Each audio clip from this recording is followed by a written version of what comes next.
Welcome to teachers club. Hope that all of you are fine. आज के हमारे इस वीडियो में हम बात करेंगे G20 समिट की, जो कुछ दिनों पहले इंडिया में आयोजित हुआ।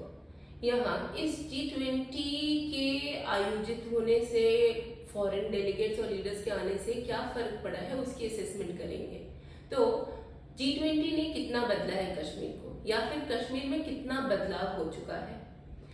अगर हम बात करें वहाँ के लोकल वेंडर्स की, वहाँ के नॉर्मल लोगों की, सामान्य लोगों की, तो उनका ये कहना है कि कश्मीर में अपनी जीविका यानी लाइवलीहुड को अर्न करना बहुत ही मुश्किल है, क्योंकि वहाँ पे जो अनरेस्ट है या जो कन्फ्लिक्ट है उसकी वजह से इन्फ्लेशन या फिर महंगाई काफी ज्यादा बढ़ गई है, जिसकी वजह से रोजमर्रा के जो खर्चे हैं उनको भी अरेंज कर पाना बहुत मुश्किल है। तो हाल ही में नहीं, सन ईयर 2019 में जो आर्टिकल 370 हटाया गया कश्मीर से, जिसके बाद फिर वो एक यूनियन टेरिटरी बना, उसके बाद से बहुत कुछ ऐसा अज्यूम किया गया कि बदलाव होगा कश्मीर में, और ये एक रात में बदलाव नहीं होने वाले थे, लेकिन बदलाव हुए हैं और सब कुछ सही चल रहा है। यही प्रूव करने के लिए शायद ये G20 समिट जो है जम्मू एंड कश्मीर के इस जम्मू में कराया गया। तो ये इससे गवर्नमेंट ये एक मैसेज देना चाहती थी इंटरनेशनल प्लेटफॉर्म पे और सारे ही डिफरेंट वर्ल्ड लीडर्स को और पूरी दुनिया को कि कश्मीर में धीरे धीरे सब कुछ ठीक हो रहा है।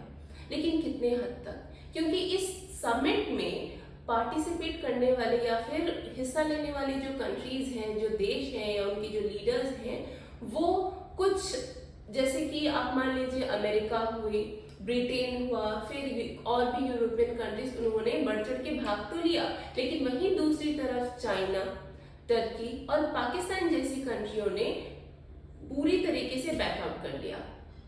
अब इस बात पे तो, इस चीज पे तो बैकआउट करने पे और फिर नुकसान पे, उस पे तो हम बाद में आएंगे, पहले कश्मीर के बारे में बात कर लेते हैं। गवर्नमेंट ने सारे लीडर्स को एक प्रॉपर वेलकम देने के लिए और ये आश्वासन देने के लिए और ये मैसेज देने के लिए पूरी दुनिया को कि सब कुछ नॉर्मल है, बड़ी सिक्योरिटी के साथ ये आयोजन किया, सारे लीडर्स का वेलकम किया और इस समिट को कामयाब, एक हद तक बहुत ही ज्यादा कामयाब बनाया। लेकिन अगर हम वहां के वेटरन जर्नलिस्ट की बात करें, कश्मीर के वेटरन जर्नलिस्ट की बात करें, पिछले कुछ आर्टिकल्स की बात करें, न्यूज रिपोर्ट्स की बात करें, तो कश्मीर ने बहुत सारे फेज या फिर ऐसे दौर देखे हैं जो एक के बाद एक आए हैं और वहां के शांति को भंग किया है और उपद्रव मचा दिया है। बात शुरू हुई वहां पे स्ट्राइक से, उसके बाद वहां लगातार हड़ताल होते रहे, फिर वहां पे पथराव होता रहा और मिलिटेंट एक्टिविटीज तो पूछिए ही मत। इस सब के वजह से वहां के वेटरन जर्नलिस्ट ये कहते हैं कि सबसे ज्यादा तकलीफ जो हुई वो वहां के इकोनॉमी के बर्बाद होने पे हुई और वहां की जो एजुकेशन सिस्टम है उसमें, क्योंकि कई महीनों तक स्कूल्स बंद रहते थे, ऑफिसेज बंद रहते थे, लोग घर से निकलते नहीं थे, इतनी दहशत थी। तो ये समिट कर लेने से या फिर आर्टिकल हटा देने से क्या सब कुछ एक बार में बदल सकता है? अचानक से कुछ ही सालों में तर्कसंगत नहीं है ये, इतनी जल्दी इन सारी चीजों पे एक इस तरह के तनाव भरे माहौल को और फिर सोसाइटी के साथ साथ इकोनॉमी को वापस से ट्रैक पे लाने के लिए समय लगता है। उसमें ये जो कोशिश थी ये सराहनीय है, पूरी तरीके से नहीं तो थोड़े बहुत तरीके से, 60%, 70%।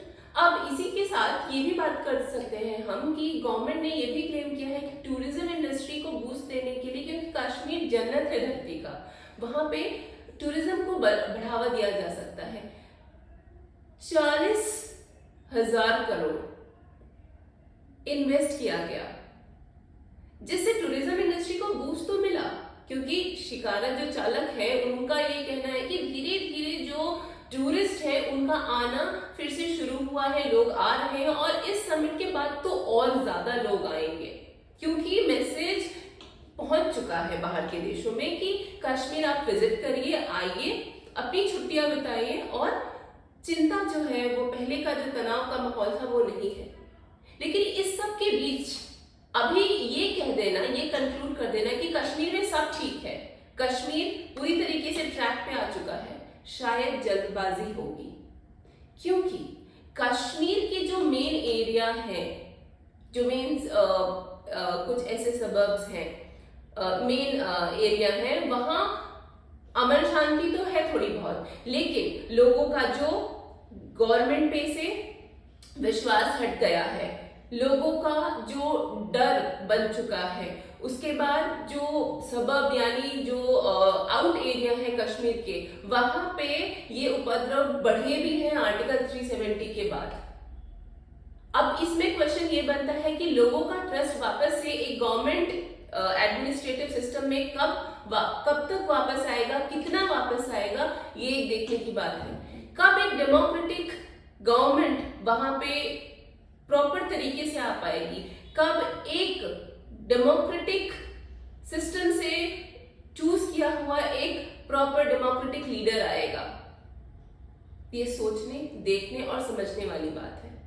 आपके व्यूज इस पे क्या हैं, आप हमसे जरूर शेयर करें। और भी कुछ ऐसी बातें हैं, जैसे कि मैंने कहा कि बहुत सारे कंट्रीज ने बैकआउट कर दिया, क्यों हुआ ऐसा, आखिर उनके बैकआउट करने से किसे नुकसान हुआ, किसे फायदा हुआ, बात करेंगे इसी टॉपिक पे हम अपने नेक्स्ट वीडियो में।